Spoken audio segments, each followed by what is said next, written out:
Salut à tous, bienvenue dans cette vidéo. Aujourd'hui on va aborder un sujet sensible, les Serpentards. Ne vous méprenez pas, j'adore les Serpentards, c'est d'ailleurs ma deuxième maison après Serre d'Aigle. Mais dans cette vidéo, on va parler des Serpentards qui étaient dans la même année que Harry, Ron et Hermione. Et ceux-là, eh bien je vous laisse vous faire votre propre avis sur eux. Prenez votre plume et un parchemin, la vidéo va commencer. Bien évidemment, vous êtes tous au courant que Drago Malfoy a partagé sa scolarité avec le trio. La majeure partie du temps, il restait avec Crabbe et Goyle, que l'on a également vu souvent à l'écran.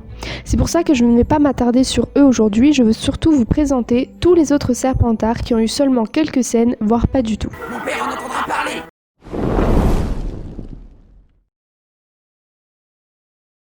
La famille de Pansy fait partie des 28 sacrés, qui sont les 28 familles nommées dans le registre des sangs purs. Pansy a commencé ses études à Poudlard en 1991 et a été envoyée à Serpentard. Elle devient tout de suite amie avec Drago, Crabbe et Goyle. Elle était également populaire auprès des autres filles, Millicent Bulstrode, Tracey Davis et Daphne Greengrass. Elle et Drago étaient comme des leaders parmi leurs amis et utilisaient cette position pour intimider les autres étudiants. Durant sa 5e année, elle est devenue préfète et a également fait partie de la brigade inquisitoriale menée par Ombrage. On peut penser que durant leur scolarité, Pansy et Drago étaient en couple.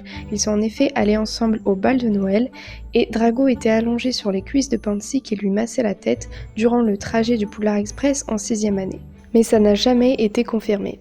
Lorsque la bataille finale à Poudlard en 98 a eu lieu, Pansy s'est tout de suite prononcée pour amener Harry à Voldemort. On peut supposer que Pansy a survécu à la deuxième guerre des sorciers car elle a quitté la grande salle avec les autres Serpentards avant le début de la bataille. Elle n'est probablement pas retournée au château pour combattre. Peu de temps après la guerre, Pansy s'est apparemment disputée avec son ancien ami, Drago Malfoy.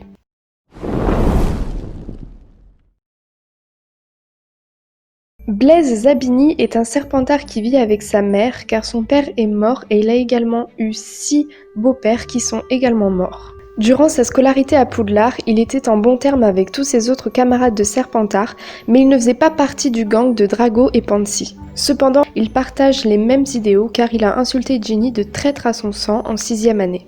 Blaise était l'un des étudiants qui a reçu une invitation de Slughorn pour intégrer son club, ce qui pourrait impliquer qu'aucun des proches de Blaise n'était des mange-morts car Slughorn ne voulait rien avoir avec eux.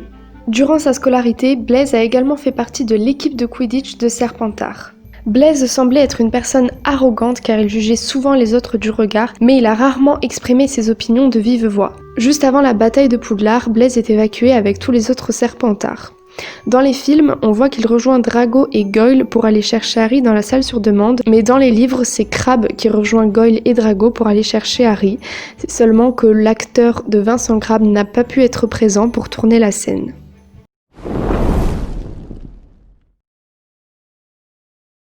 Cette scène est la seule où on peut apercevoir Millicent Bulstrode. Voilà, elle est juste là, derrière Drago. Millicent est une sans-mêlée qui rejoint les Serpentards en 1991. Les allusions au physique de Millicent Bulstrode ne sont pas très flatteuses. Elle est grande avec des épaules carrées et une mâchoire proéminente. En club de duel, elle est choisie pour être l'adversaire d'Hermione. À un moment, les deux filles lâchent leurs baguettes et se battent à main nue. Au cours de ce duel, Hermione pense avoir récupéré un cheveu de Millicent et désire prendre son apparence avec du polynectar pour se rendre dans la salle commune de Serpentard. Mais comme vous le savez, il s'agissait en fait d'un poil de chat qui se trouvait sur sa robe.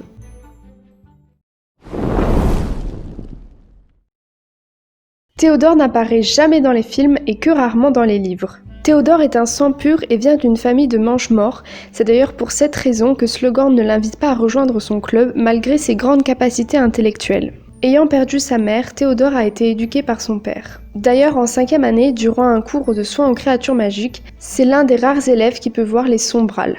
Cela signifie qu'il a sûrement dû voir la mort de sa mère. Comme Blaise, Théodore ne fait pas partie du gang de Drago et Pansy, mais ils sont tout de même amis. On sait d'ailleurs dans le tome 5 qu'ils travaillent ensemble à la bibliothèque, et quand Harry et Hermione arrivent devant eux, Théodore est le seul à n'avoir aucune réaction en voyant Harry, il lui est complètement indifférent.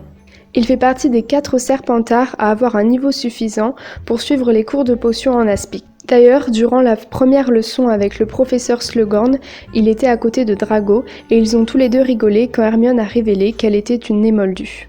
Durant sa 7e année, et plus précisément la bataille de Poudlard, on ne sait pas si Théodore a rejoint les autres Serpentards dans les donjons ou s'il est resté se battre avec les autres mange-morts. Si vous voulez avoir une petite anecdote, J.K. Rowling a écrit une scène où Théodore et Drago parlent ensemble dans le jardin du manoir des Malfoy. Et c'était l'une des rares fois où Drago parlait à quelqu'un comme à son égal. J.K. Rowling a d'ailleurs affirmé qu'elle aimait tellement cette scène qu'elle a essayé de la mettre 2 fois dans les tomes, mais elle n'y est jamais arrivée et donc nous n'avons jamais pu voir cette scène.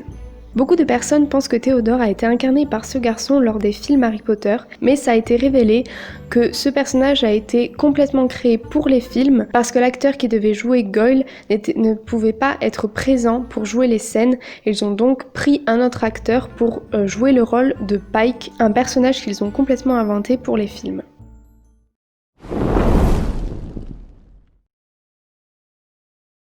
La famille Greengrass fait partie des Sacrés 28. Daphné Greengrass est donc de la même année que Harry et a une petite sœur Astoria qui a 2 ans de moins qu'elle. Astoria est d'ailleurs celle qui va marier Drago Malfoy plus tard et ils auront ensemble un enfant, Scorpius Malfoy. Durant sa scolarité, Daphné était très proche de Pansy Parkinson. Daphné Greengrass n'est pas présente dans les films, malgré le fait que beaucoup de personnes pensent que cette fille représente Daphné. J.K. Rowling n'a jamais détaillé son apparence physique, mais ce sont surtout les fans qui ont dit que Daphné serait blonde aux yeux bleus. On voit également dans Harry Potter 4 une fille blonde qui est assise avec le gang de Drago Malfoy, donc ça pourrait totalement être Daphné Greengrass. Voilà, c'est tout pour cette vidéo, j'espère que vous aurez appris certaines choses. Je compte faire la même mais pour les Poufsouffles cette fois-ci.